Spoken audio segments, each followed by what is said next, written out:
Hello everybody and welcome to another special edition of our Community Access.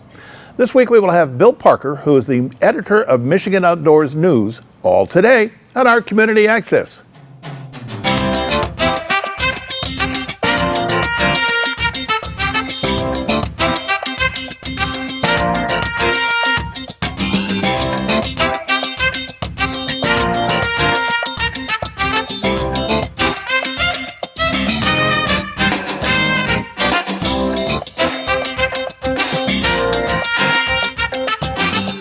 Welcome back. We're very happy to have Bill Parker to visit with this week. Bill is probably the most knowledgeable outdoor person we know. Here is Terry with the editor of Michigan Outdoors News, Bill Parker.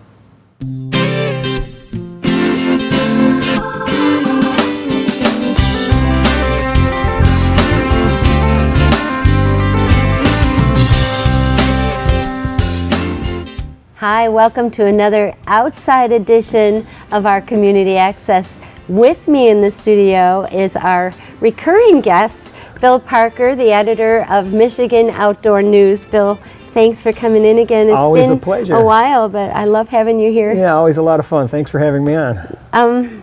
Let's talk. I know we did this last spring. We talked about the do's and don'ts, what not to do with the new critters that are coming in. We're going to talk about fishing season, which is finally upon us. And I know there's winter people that fish, but now it's the fun fishing. Yes. So let's talk about today. On my way into work, there was a baby fawn. I guess neat. it's a fawn, right? Yes, Just yeah. a fawn, just walking right down the side of the road in one of my neighborhoods.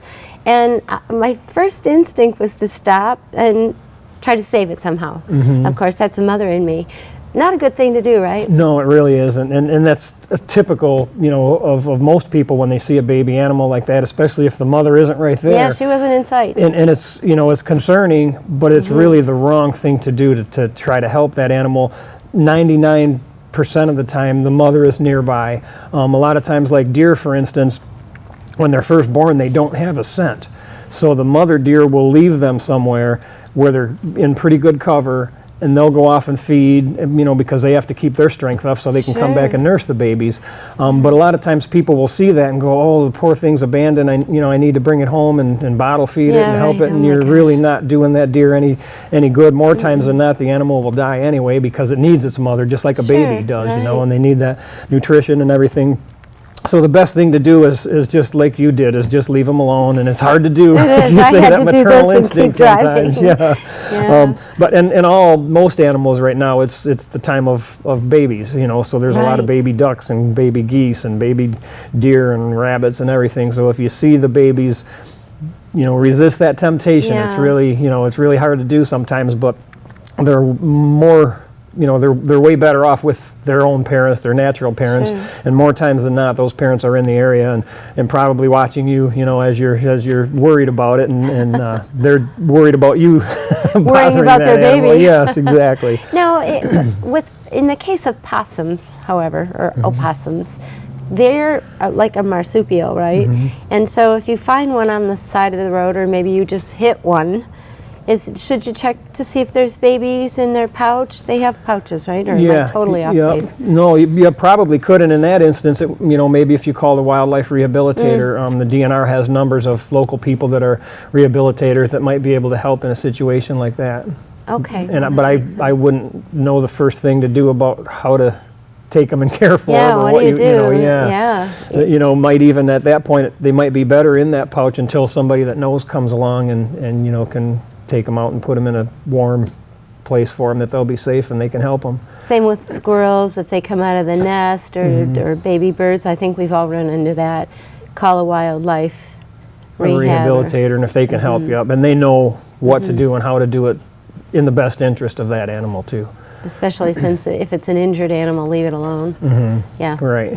Yeah, and they're out and about right now, and of course I've got to talk about turtles. I have a love-hate relationship with turtles. We have snappers in our bay, and you see the baby swans and ducks and geese disappear daily because I know the turtles, that's what they eat. They have to eat too. I know nature is They do. cruel. It's you hard know. to watch. It And, really and from our is. perspective, we're not used to seeing No, those types of pretty brutal. interactions, but it's exactly, you hit the Right. nail on the head. They have Yeah. to eat too. Yeah. You know, and the Attrition mother and- turtle has to feed her baby turtles. Yeah, and right. sometimes from the top of the lake, it doesn't look so appealing, No. but it's all part of nature. Yep, I part just of try that to whole cycle close of life. my eyes. But I do want to take this opportunity. Turtles don't go very fast. And No. it drives me crazy to see a turtle squished in the middle of the road. You know, there's a way to avoid them. Yes. I know there's a game that kids play that they try to flip them. But this is turtle time too, right? Yes. And so if you are going to stop and help them, what's the best way to do that? Get them out of the The road. best thing is just to let them move on their own, especially Right. snapping turtles because they're Yeah, very they're dangerous. nasty. And if you make the wrong move, you can lose a finger. They're very powerful. Yeah. Best thing to do, yeah, is just to, you know, stop and maybe kind of be a blocker for it, if you will, so that nobody else hits it and let it go on its own. Sometimes you have to stay back because a lot of times when you get too close to them, they'll curl up in their shell and won't move at all. Oh, So wow. a lot of times that's detrimental if you try to get too close. But, you know, you can, you know, hold them, pick them up by the end of the tail and move them across the road that way. But it's best just to leave them alone. Just let them get across there. And what's happening at this time, the reason they're crossing those roads, it's usually a female that's going to either lay eggs or has just laid eggs and going back. So it's, you know, especially important to leave them alone because they need to go and do their nesting to, you know, continue the Hatch those population and eggs. have more, you know, more turtles into the system, right? Right.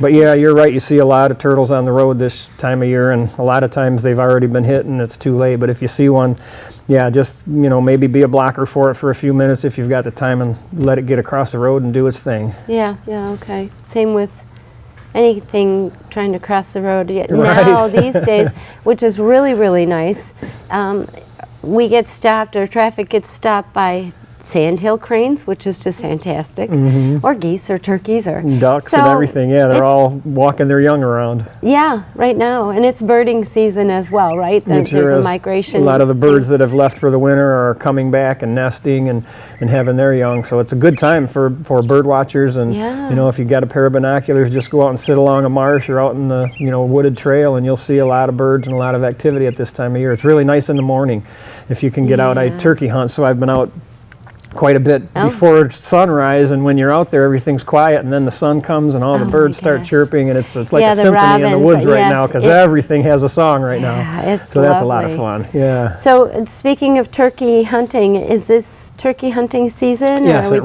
runs through the end of May.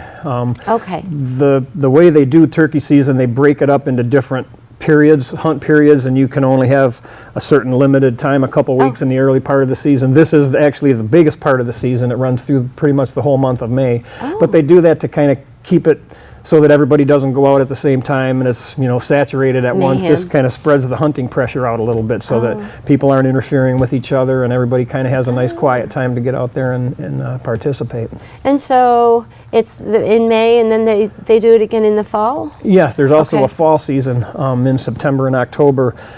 Some people participate in it. A lot of times it's more of a people are hunting something else and they have a turkey tag just in case they see a turkey. Oh. The real fun time to hunt them is in the spring when you can call them and they respond and they come to your call, and They're that's, you know, active. really exciting. They will respond in the fall, but not as much as they do in the spring. In the spring, again, like the other birds, it's mating season. So Okay. the males hear that hen and boy, they start gobbling and they get all excited and stuff. So it's really fun and exciting and interactive Yeah. in the springtime. And somewhat in the fall, but it's more so in the spring. Spring's a really, really fun time to be out because of, you know, Doing anything. the hunting, right? But just Yeah. it's a great time to be out. The bugs aren't bad Yeah, yet, yeah. and everything's blooming, and like the birds, like we were Oh, talking about. yeah. It's just sometimes in the morning you just sit back with a big grin on your face and listen to all the different birds that are chirping, and it's pretty cool. Yeah, you're right. It is a symphony. I try to get up and get my cup of coffee and Yep. go outside and listen to the birds. I guess wake they're up. all restless too because they've been sleeping all night, so Yeah. they wake up and they want to let everybody happy know to they're go. awake. Yeah. Well, we're going to talk more about birds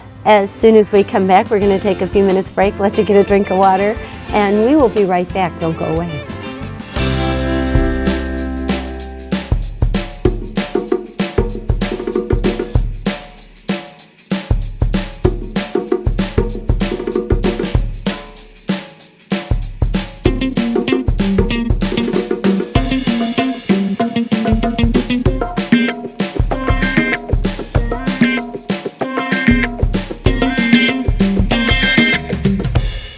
Hi, welcome back to our Community Access, a special outdoor edition with Bill Parker. We were talking about migration and all the new babies, and it's spring, which we all love. That time of year. Let's talk about, we did talk a little bit about hunting. So it's turkey hunting season. Is there anything else right now? Like, do you hunt porcupines or... I know we have a few cougar in the area. There are some. Those are protected. Yep, like wolves. They're both protected animals, so there's no hunting season on them right now. But the main thing right now is turkey hunting. That's pretty much the only thing going. You know, there are some nuisance species. Coyote season is open all year. Always. But that's more of a nuisance hunt right now. There's no value to the furs or anything at this time of year. In the winter, the furs are very valuable because they're thick and lush. But they're losing that winter coat now, just like some people might have noticed their dogs are really shedding bad right now. Same thing, they're losing that winter coat and getting to the thinner coats. So the focus right now is on turkey hunting, and Michigan is one of the top states in the country for turkey hunting, one of the top 5 or 6, I think.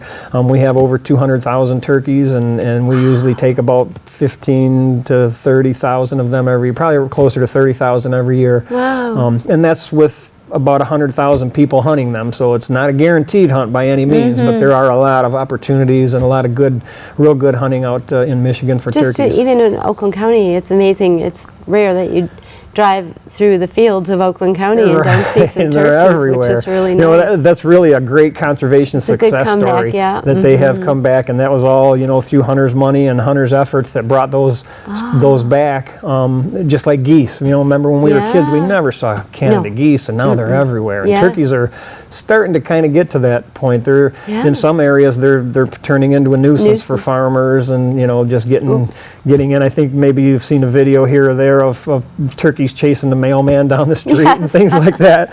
So they do get to be a little bit of a nuisance, but when they stay in the wild, they're a wonderful bird and a wonderful game bird, and yeah, very, very good success story. You know, to have the numbers that we have now and the success that we do, and then you know, hunters put money back into habitat projects. And in the northern part of the state, there's actually feeding programs for turkeys over the winter, because when they get, you know, a foot or two of snow on the ground, it's really hard for them to eat and find stuff. So they have hunting or feeding programs that hunters support that gets them through the winter up in the, you know, hard parts, hard winters up in the northern part of the state. Yeah, I wondered how they made it through the winter. Yeah, sometimes it's really tough on them. This winter wasn't as bad, you know, as the last couple have been. It was a good winter. So they didn't need it quite as much. But yeah, when we have those bad winters, if they're not fed, they don't make it through the winter. So now, speaking of feeding and hunting, I know it's not deer season.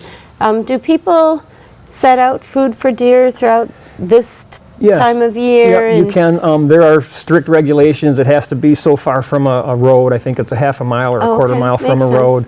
And it has to be within like 100 yards of a residence, so people can't go out in their back 40 and put food out there and say, oh, I'm feeding them. It has to be for like a viewing type of a situation. And there are strict rules on what kind of food and how much. You can only put out a limited amount at one time. So it's very regulated, but you can do that. A lot of people, especially when they go up to their cabins up north, they like to have something in the background, you know, the backyard, to bring the deer and the raccoons and the other animals in so they can see them. So they do have the opportunity to do that, but it is very limited and very regulated. So if you want to do that, make sure you check, you know, the regulations with the DNR to make sure that you're not doing anything to get in trouble with. Besides feeding your birds, and the errant deer comes up every now and again, right? Yeah. I've had that happen. And bears, they have trouble with bears, especially at this time of year, because they're coming out of hibernation and they're really hungry. So bird feeders and backyard feeders, a lot of times, and the bears will come in and just destroy them. They're not dainty eaters. Didn't even think about that. Yeah, it is. Yeah, so up north they have problems with that, and a lot of times they have to take their bird feeders in and wait until a month or so later so that the bear get fed and acclimated and back out into the wild, but they know where the easy picking is, so they come into people's backyards looking for handouts. Oh my goodness, that's worse than a squirrel tearing it apart. They can do some damage in a hurry. They have babies at this time of year too, right? They usually have a cub or two. Yep, they're born over the winter in the den, and then they come out now. So yeah, they'll come out now and probably 20 pounds or so they're pretty little. But a sow bear will keep those cubs with her.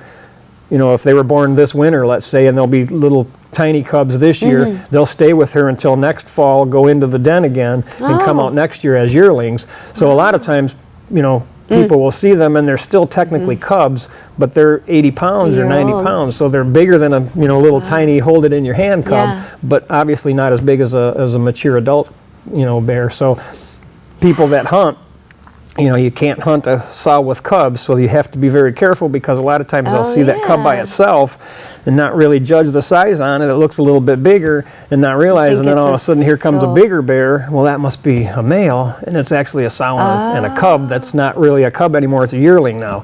So it's still relatively small, and people, most of the time they understand and they see it. They're a But you bear have to be hunter, very they careful. can Yeah, tell, so you have to really watch and judge them and understand what you're looking at. So speaking of hunting, mushroom hunting or morel hunting is right now, or are we at the end of that season? And look out for the bear when you're out there. Yeah, this year's a hard year to judge. The winter, or the weather rather, has been so hot and cold. Usually you need a little bit of rain and some good warm weather for the mushrooms to really pop. Sure.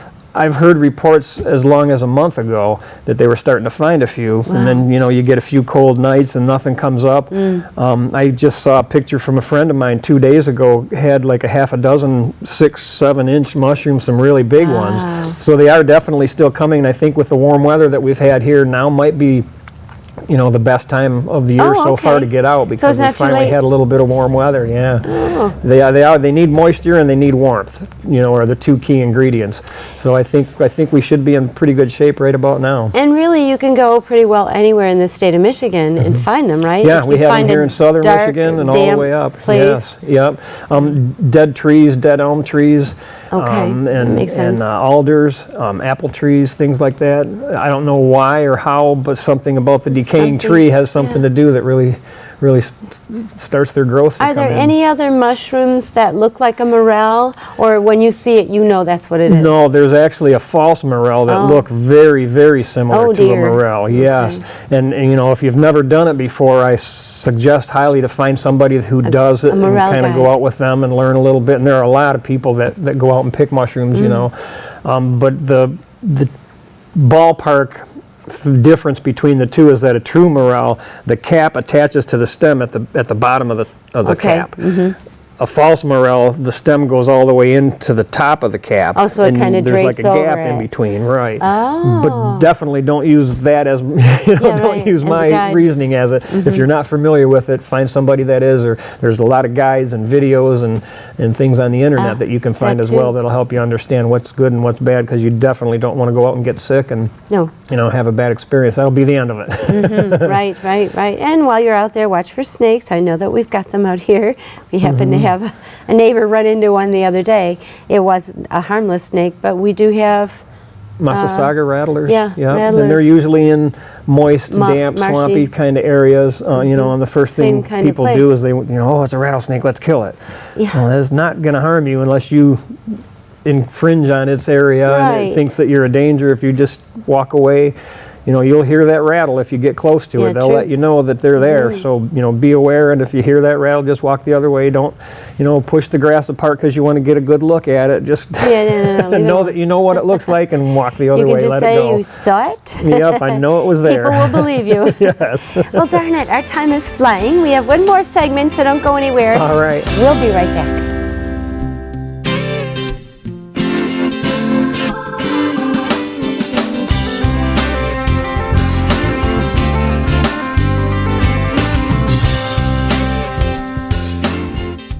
We love being on the water! And there's no better place for having fun than the Great Lakes area. Unfortunately, we're not the only ones who like our water. Aquatic invasive species like zebra mussels, spiny water fleas, and Eurasian water milfoil are trying to hitch a ride to our lakes and rivers. We can stop this by cleaning off your boat, draining your boat, bait, and live well, and drying your boat for at least 5 days. Do your part to protect our waters. Together, we can stop invasive hitchhikers.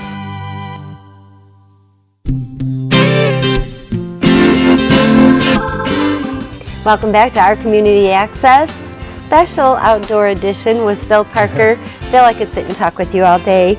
I do want to cover fishing because this is certainly the season for it, and the health of our lakes. But first of all, the most important thing, you were talking about 2 bills that are in the Senate right now. Fill me in a little bit on those, because that has to do with our land in Michigan. Yes, it's they're two bills, Senate Bill 39 and 40, are in committee. They actually took testimony again yesterday. They took testimony last week, and there were so many people that were there that wanted to testify, they had to come back with another session. But basically, they're bad bills for public land. They open up a lot of doors for losing public land, for selling public land. It does everything but stop short of telling the DNR that if somebody makes you an offer and there's economic gains, you have to consider that offer and possibly sell the land. They're just poorly written bills as far as public land go. They're not friendly to public land. And you know, if you have a chance, give your senators and legislators a call and have them oppose Senate Bills 39 and 40.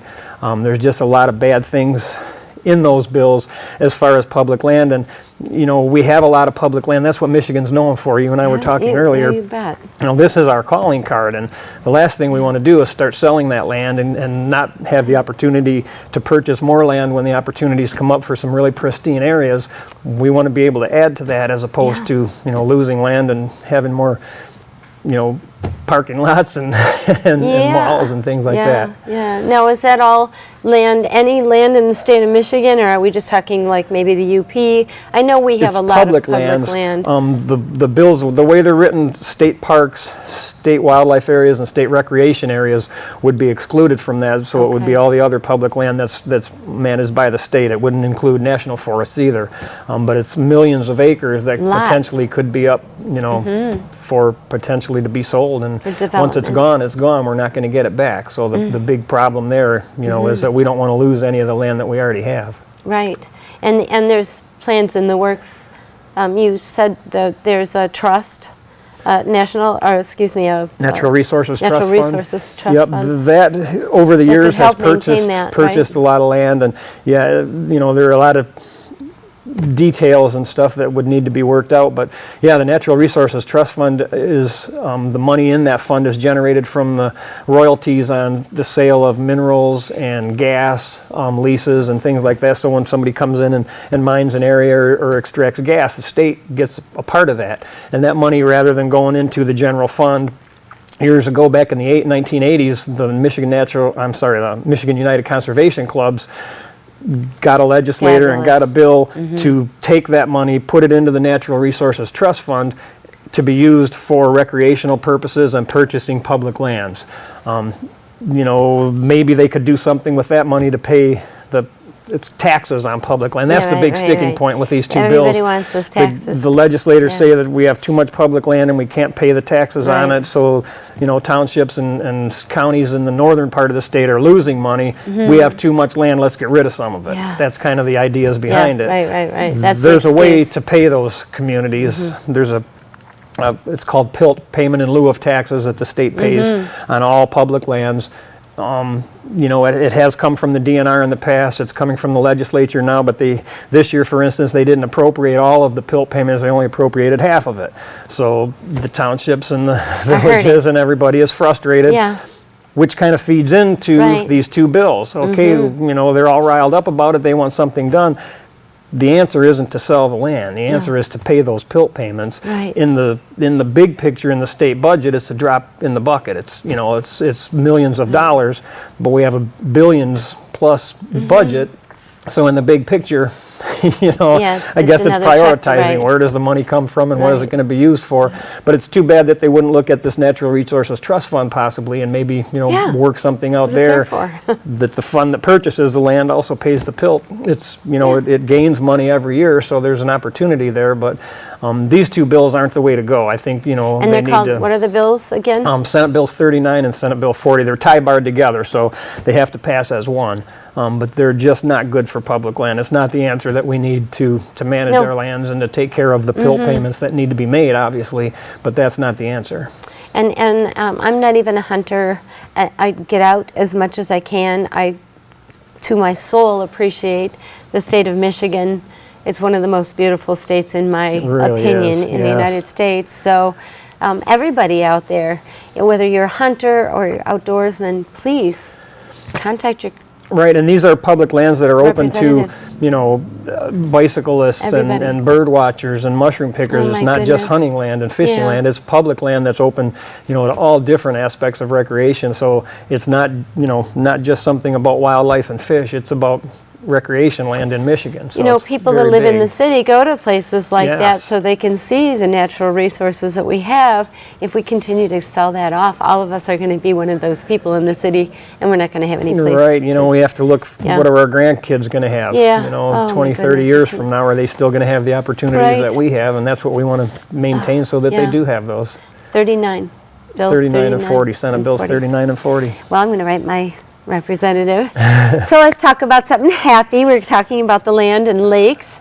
What's the state of our lakes? Are they all pretty healthy? We're in good shape. We really are. Good. Years ago there were a lot of problems with the water, and the Clean Water Act that was established back in, I think, 1964 has really made strides. And, Took a our while. lakes are in much better shape than they've ever been. Of course, there are problems here and there. Lake Erie is having some real bad problems with, runoff, and it's causing some algae blooms, and there's some right. problems there, but they're working on And that. they've put some restrictions on the farmers On the down farmers, there. yeah, because they were getting a lot of Good. bad runoff, and it was adding to these algae blooms and stuff. Right. But our inland lakes and streams and waters are in really good shape. And you mentioned the fishing right now is one of the best times of the year to get out. The fish are all moving in shallow, and then it's spawning, and everything's open right now. So now's a great time to be out on the water for panfish or bass or walleye or pike or whatever. Trout fishing opened the last Saturday in April, so everything's open. There's a lot of good opportunities out here. Yeah, this is a great time to be a Michigander. It is, and even right here in Oxford and Lake Orion area, we have an abundance of fishing opportunities. So if you want to get out, Paint Creek is stocked with trout every year. So if you want to do a little trout fishing, you don't have to go all the way up north. You can go to Paint Creek and the Clinton River, and there's some pretty good fishing close to home. I was going to ask you about stocking, what's being stocked, and restorations of different lakes. Also, I want to get this in real quick. We don't have any Asian carp yet, right? No, knock on wood. Yeah. So far, so good. I definitely want But to cover that's that. just a big legislative, nightmare. nightmare. Yes, thank Yeah. you. Nothing has changed since the last time we talked almost a year ago. Oh, my goodness. Everything's still in the planning and surveys, and let's find out this and let's find out that. They are adding a couple extra electrical barriers over in the Chicago water system where And some they would be berms, coming aren't up they through. building berms Yeah, as they're well? trying to do a lot of different things, but the problem is that every time they want to do something, we have to do a study on it to see if it's going to work and to see. And of course, those studies take time. Why And don't we just do it and see all if the it's gonna time, work? these fish are inching closer and closer Yeah. and closer. So there's still a real big concern, and unfortunately, no easy answers. And they have no predators, right? Not really. I shouldn't say that. As an adult Asian carp, they really don't have a lot of predators, but the juveniles would certainly be bait fish for, Sure. walleyes and pike and perch and stuff when they're young. But the sheer numbers, I don't think the natural fish that we have right now could compete with them Sustain. number-wise. There's just so many of them. Eventually, they would, the word is that the biologists say eventually they would just take over, a lot of the areas. Now, and that's the other thing, that they wouldn't so much take over the deeper parts of the lake. They're more of a shallow creature, so it would be the bays like Saginaw Bay and Bays Sure, Denac and some of right. the rivers, some of our best and most utilized areas. Those are the ones that would be worrying when people are out water skiing. They're not out a mile offshore out, in that really deep water. They're right close to shore in the shallows, and that's where these fish would inhabit. So still a lot of real serious concerns with the Asian carp, but unfortunately no answers yet. Oh, well, I don't want to end on a gloomy note, but we don't have them yet.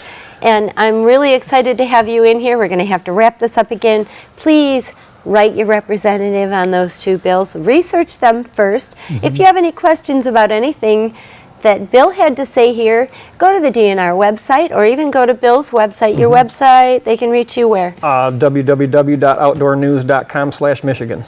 You heard him. Thanks for joining us. Just another great program on our community access. Well, our time is out again. So for our reporter and editor, Terry Stiles, I am Bill Service, and you have a great, great week.